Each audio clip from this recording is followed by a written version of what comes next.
You sit alone at your desk. The room is quiet, save for the hum of a computer and the faint buzz of notifications you try to ignore. Outside, the city sleeps, unaware of the inner storm that churns within you. Your fingers hover over the keyboard, hesitating. You are productive, disciplined, diligent, a model of modern success. And yet, beneath it all, a subtle emptiness gnaws at the edges of your consciousness. You scroll through lists of goals, check boxes of achievement, programs promising better efficiency, better habits, better you. But nothing fills the silent hollowness that has been growing for years. Society has taught you that life is a linear path, that every action must have a purpose, that every second not devoted to measurable progress is wasted. Be useful. Be productive. Be better. These are the echoes you hear in every self-help book, every motivational video, every social media post that whispers in your ear late at night. But here in this quiet room, those words feel hollow.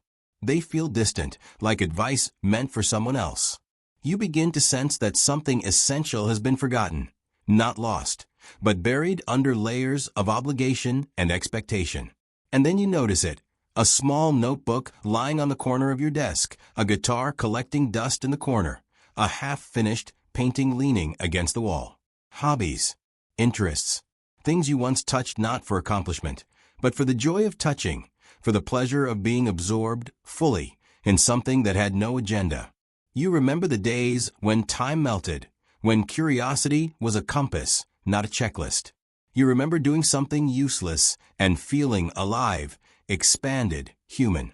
You look at the guitar, hesitant. Your mind immediately begins its litany. Why bother? You don't have time. You're not good. What's the point? But in the back of your mind, deeper than the chatter of obligation, a quiet voice whispers, "This is where you begin again. This is where you remember who you are."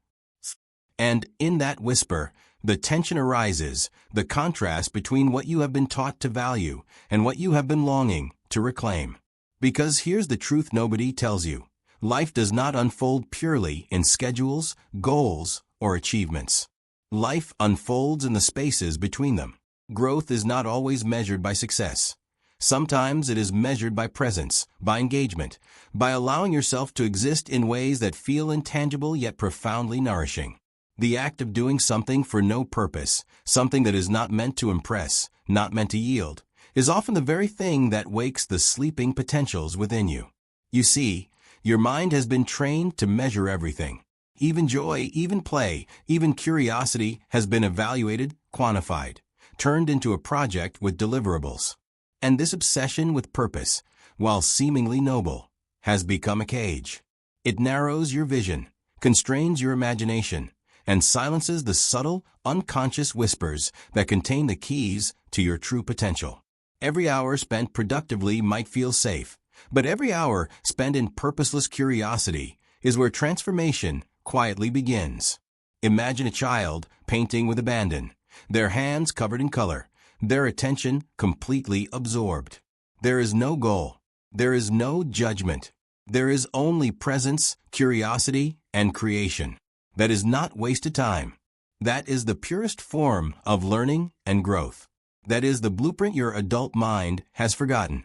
You were not always a prisoner of productivity. Once, you moved through the world with wonder.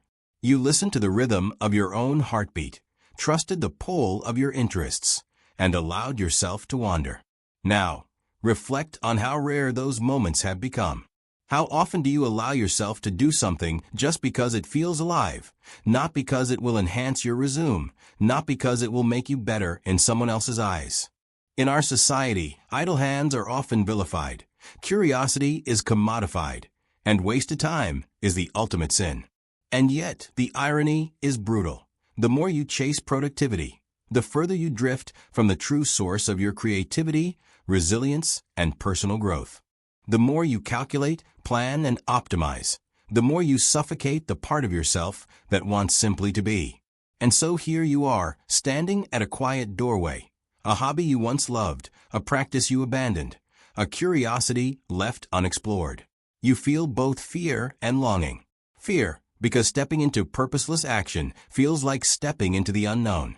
Longing, because you remember deep in your chest that something vital waits there, ready to awaken. It is the tension between obligation and freedom, between the constructed self and the authentic self. It is the threshold where transformation begins. This is the paradox of the modern human condition. The very pursuit of meaning can sometimes obscure meaning itself. You search for purpose, for significance, for measurable achievement, but your soul quietly craves purposeless engagement, an activity untethered to outcome, a moment where you can simply exist, fully present. These are the spaces where life rearranges itself, where potentials unfold naturally, without force. And these spaces are not indulgent, they are essential. You might ask, but what about goals? What about responsibility? What about the need to improve? The answer is not to abandon these things. The answer is to recognize that the wellspring of true growth flows through your capacity to embrace the purposeless, to surrender to curiosity, and to engage in acts that nourish your inner world, without calculation or expectation. In these moments, you are not wasting time. You are reclaiming your inner landscape. You are listening to the subtle rhythms that have been drowned out by noise. And you are quietly unlocking doors you didn't know existed. And so, as you pick up the paintbrush, the notebook, the guitar, the camera, the instrument of your forgotten curiosity, there is a subtle shift. The room feels slightly different. The weight of obligation loosens. For the first time in a long time, you allow yourself the audacity to do something simply because it feels alive. No audience, no metrics, no outcome, only engagement, only presence. This is the quiet doorway. It is unassuming. It does not promise instant transformation. It does not shout or demand attention.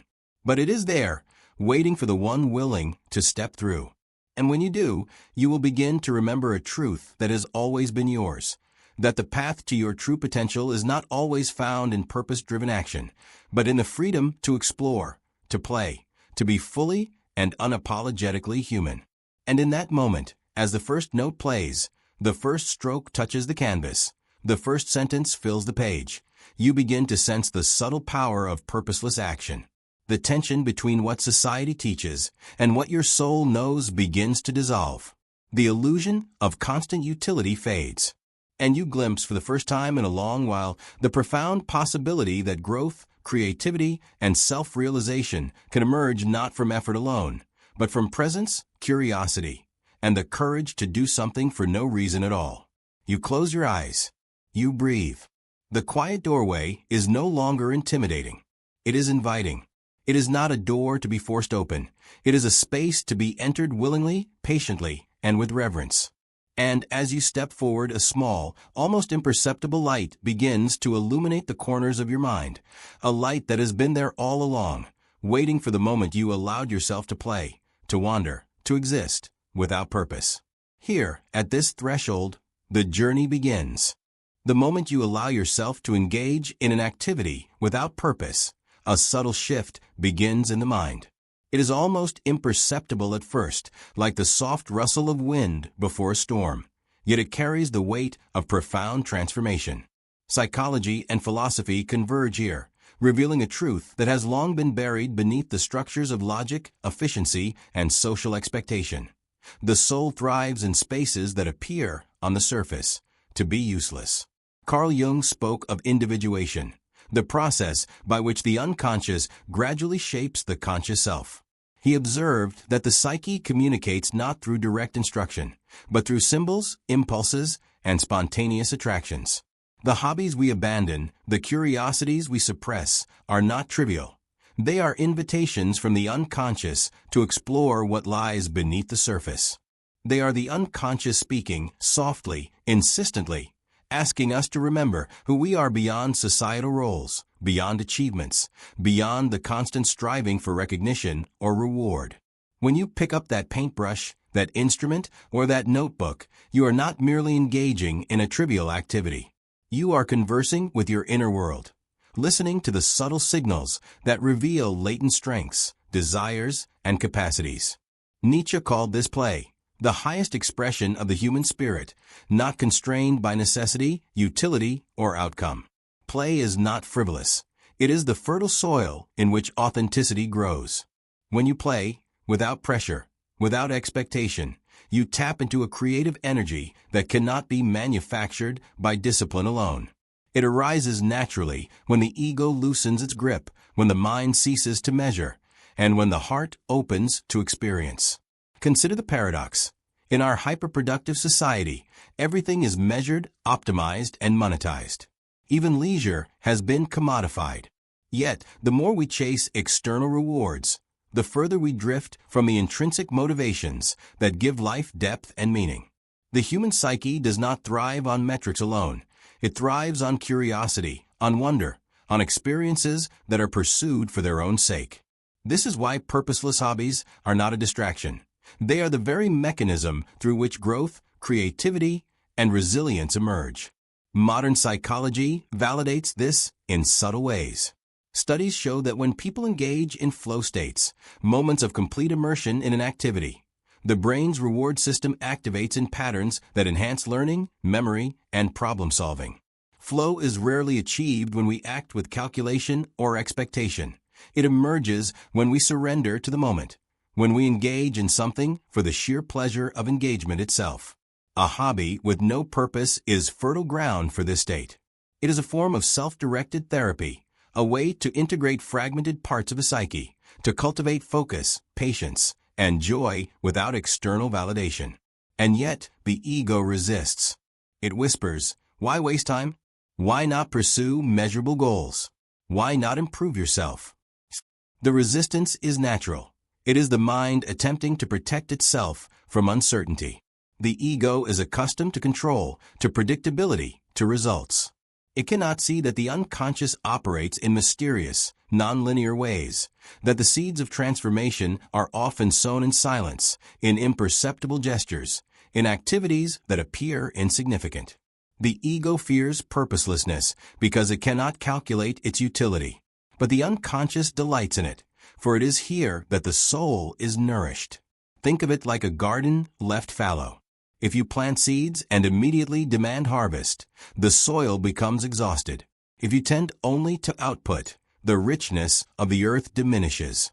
But when you allow the land to rest, when you let it lie untouched, the soil regenerates, nutrients accumulate, and life returns with greater vitality than before. So it is with the mind and spirit.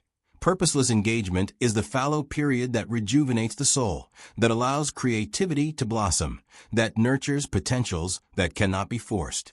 Jung also warned against the dangers of repression, the tendency to suppress the unconscious because it does not conform to societal norms or rational understanding.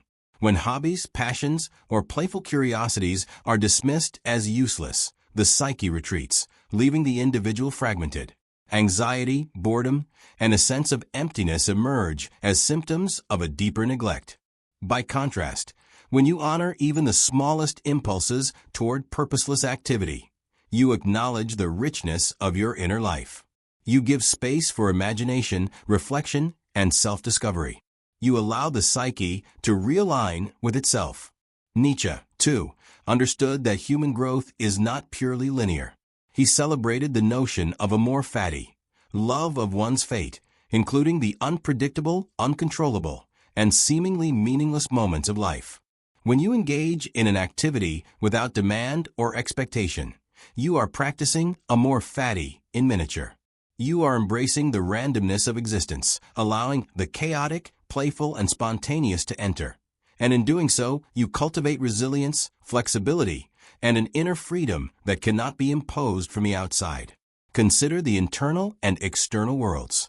Externally, society measures success with grades, promotions, accolades, and metrics.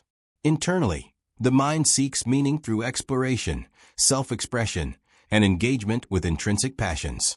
These worlds are often in tension. The external world tells you to focus, optimize, and perform. The internal world nudges you toward curiosity, play, and expression. The harmony between the two does not arise through force or calculation. It arises through allowing yourself to engage in what feels alive, regardless of perceived utility.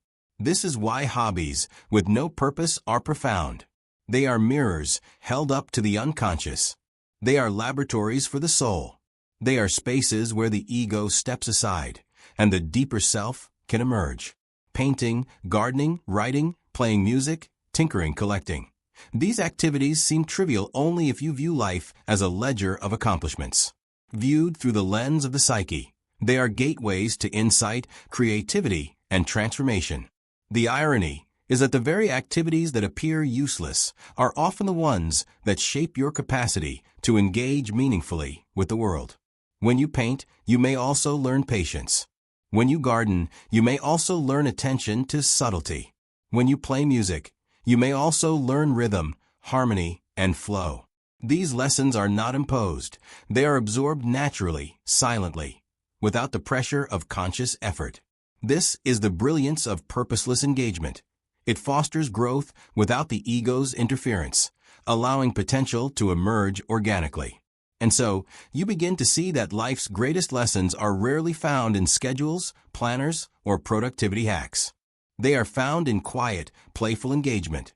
They are found in the courage to step into what seems useless, to explore without expectation, and to trust that the unconscious knows what the ego cannot yet comprehend. They are found in the spaces between goals, in the intervals of purposelessness, where the soul quietly gathers strength, insight, and clarity. Here, the paradox is revealed. The more you chase purpose, the more you may feel lost. The more you surrender to purposeless exploration, the more aligned you become with your true potential. This is not a call to abandon responsibility, nor a call to reject growth. It is an invitation to reconsider the lens through which you view your life. Growth is not always linear, and potential is not always measurable.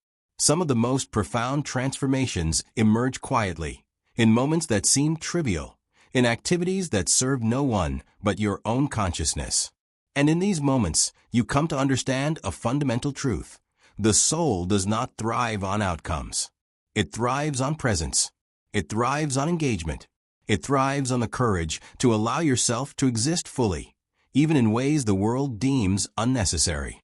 This is the wisdom of purposelessness, the quiet alchemy by which the ordinary transforms into the extraordinary, the mundane transforms into the meaningful, and the neglected corners of the mind bloom into vast, fertile landscapes of creativity, insight, and human potential. You begin to notice it. The tension between obligation and freedom softens. The mind's chatter quiets. The body relaxes. And for the first time in what feels like years, you feel alive, not because you have accomplished, but because you have allowed yourself to be. This is the subtle, profound magic of hobbies with no purpose. Here, in the quiet space of play, the soul awakens. There is a moment. It happens quietly, almost imperceptibly. You don't see it coming, but you feel it, a softening in the chest, a loosening of tension, a subtle shift in the rhythm of your breath. It's as if you've been holding your breath for years, and now, in this space of purposeless engagement, you finally exhale. At first, it's just a hobby, a simple act of indulgence, painting, strumming a guitar, writing without a purpose. You tell yourself it's just for fun, just to pass the time, just to escape the weight of expectation. You remind yourself that it doesn't matter, that it's okay to do something useless, even if only for a few moments. The voice of your ego whispers, it's not going to get you anywhere. And yet, despite the voice, something deep inside pushes you forward. As your fingers touch the strings of the guitar, or as the first brushstroke meets the canvas, a feeling begins to stir within you, a feeling you haven't felt in years.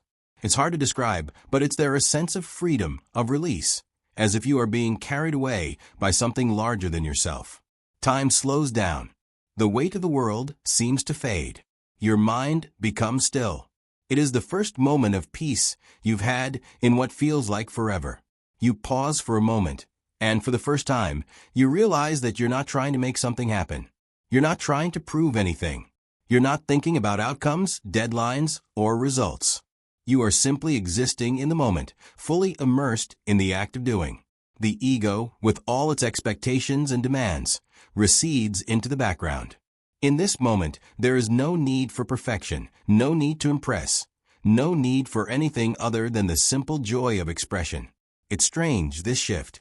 At first, you can't even name it. It's not dramatic. There's no grand epiphany. It's subtle, almost silent. But it's real. You look at your hands, the paint on the canvas, the strings beneath your fingers, and for a brief moment, everything feels right. Not because you've achieved anything, not because you've become something else, but because you've stopped trying. You've simply allowed yourself to be. And as you continue, the shift deepens. You feel the space between the thoughts. You feel the silence that stretches beyond the noise of the world. There's no urgency here. There's no need to move faster or do more. There's only the act itself, painting, strumming, writing. And it feels good. It feels like home. The pressure to be better dissipates.